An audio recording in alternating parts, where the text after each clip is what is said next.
প্রথমে দেশবাসীর কাছে ক্ষমা চেয়ে নিচ্ছি। আমার কথায় যদি আপনারা কষ্ট পেয়ে থাকেন আমাকে ক্ষমা করে দিবেন। আমার এই ভিডিওটা আজকে খুবই গুরুত্বপূর্ণ। ভিডিওটা প্রচুর পরিমাণে শেয়ার করে দিবেন। আর অবশ্যই ভিডিওটা কন্টিনিউ করবেন। আমার কথাগুলি শুনে যান আমি কি বলেছি ভিডিওতে। আজকে আমি কথা বলবো মানসিক রোগী নিয়ে এবং কি মানবতার কাজ যারা করে তাদেরকে নিয়ে আজকে কিছু কথা বলতে চাই। আমাদের বাংলাদেশে বর্তমানে এখন কি হচ্ছে, ফেসবুকে দেখা যাচ্ছে যে একটা কিছু হইলেই ফেসবুকে পোস্ট শুরু হয়ে গেছে, অমুক ছেলেকে বাঁচাতাই, অমুক লোকজনকে বাঁচাতে চাই, অমুক লোকে ক্যান্সারে আক্রান্ত, অমুক লোকে এই রোগে আক্রান্ত। ভাই, ফেসবুকে মানবতার কাজ করতে গেলে এভাবে কিন্তু কাজ করা কখনো সম্ভব হবে না। একটা কাজ শেষ করতে না করতেই আরও 10 জন এসে হাজির হয়ে যায়। ভাই, একটা কন্টেন্ট ক্রিয়েটারের বর্তমানে যে ইনকাম, সেই ইনকাম থেকে কখনো মানবিক কাজ করতে পারবে না। এখন বর্তমানে মানবিক কাজ করতে গেলে বাপের বিটা বিক্রি করে তারপরে মানবিক কাজ করতে হবে।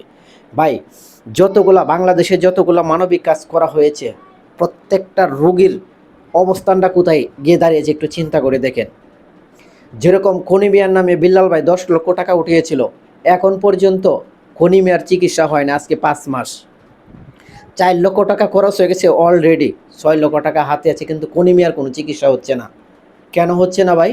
আমরা এটা জবাব চাই। জনগণকে এটার জবাব নেবে না? অবশ্যই নেবে। সাইদ ভাইয়ের চিকিৎসার জন্য কত টাকা লাগতো? 30 লক্ষ টাকা লাগতো, সেখানে উঠেছে 35 লক্ষ টাকা। এখন পর্যন্ত তার কোনো চিকিৎসার ব্যবস্থা হচ্ছে না। কেন হচ্ছে না আমরা নিজেও জানি না। অনলাইনে কিন্তু এখন বিশাল একটা নাটক একে অপরের প্রতি প্রতিদিন দিতে শুরু হয়ে গেছেন। একে অপরকে দুষছেন, একে অপরকে দুষছেন। আমরা এটা কখনো চাই না। জীবনে নিজেদের জন্য কখনো কারো কাছে ভিক্ষার হাত পাতিনি। শুধু মানবিক কাজ করতে গিয়ে এই অসহায় রোগীর মানুষের জন্য আমরা দাঁড়ে দাঁড়ে মানুষের কাছে ভিক্ষা করেছি, হাত পেতেছি, মানুষের অনেক কথা শুনেছি, অনেক কষ্ট লাগছে, অথচ নিজের জন্য কোনোদিন কারো কাছে হাত পাতে নাই। আজকে যারা এই মানবিক কাজ করতেছে তারা বেহায়া নির্লজ্জ হয়ে মানুষের জন্য মানুষের ধারে ধারে টাকা উঠাচ্ছে, ভিক্ষা চাইছে। কেন ভাই? আপনাদের জন্য আমাদের ভিক্ষা কেন চাইতে হবে? আপনারা তো আমার রক্তের অংশের কেউ না, আপনারা তো আমাদের রক্তের অংশের কেউ না, আপনারা তো আমাদের দায়দি গোষ্ঠী না। কেন আপনাদের জন্য মানুষের কাছে ভিক্ষার হাত পাততে হবে? কেন মানুষের আমাদের কথা শুনতে হবে? আমরা মানবিক কাজ করে আপনাদেরকে টাকা উঠানোর পর আপনারা কেউ চিকিৎসা করেন না। মনে হয় টাকা পেয়ে আপনাদের রোগ ভালো হয়ে যা। এটা কখনো চলবে না। জনগণকে আর হিসাব নিবে না।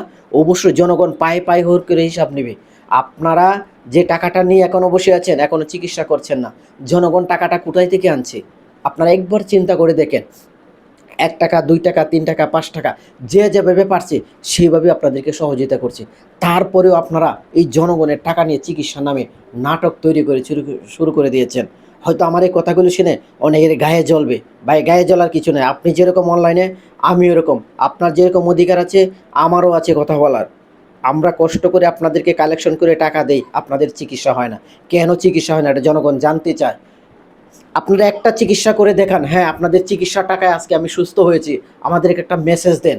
আপনারা আমাদেরকে সহযোগিতা করছেন বিদায় আমরা আজকে সুস্থ হয়ে এখন পর্যন্ত দিনকাল কাটাচ্ছি, এরকম একটা মেসেজ দেন। তাহলে আমরা মানবিক কাজ করতে আমাদের আরও সহজ হবে।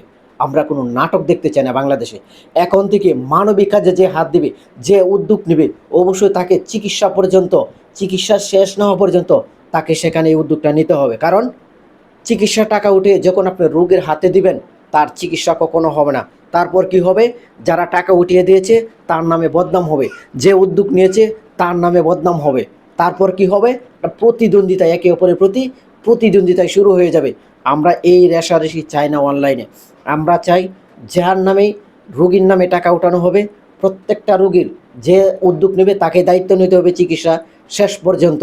এখন রোগীর সাথে, রোগীর আত্মীয়র সাথে কথা বলে সাইন দিয়ে তারপর চিকিৎসার দায়িত্ব নিতে হবে। তা নাহলে আমরা কেউ মানবিক কাজে এভাবে কেউ এগিয়ে আসবো না। কারণ আমাদের কষ্টের টাকা মানুষের কাছ থেকে চেয়ে চেয়ে ভিক্ষা করে না আপনাদেরকে দিয়েছি।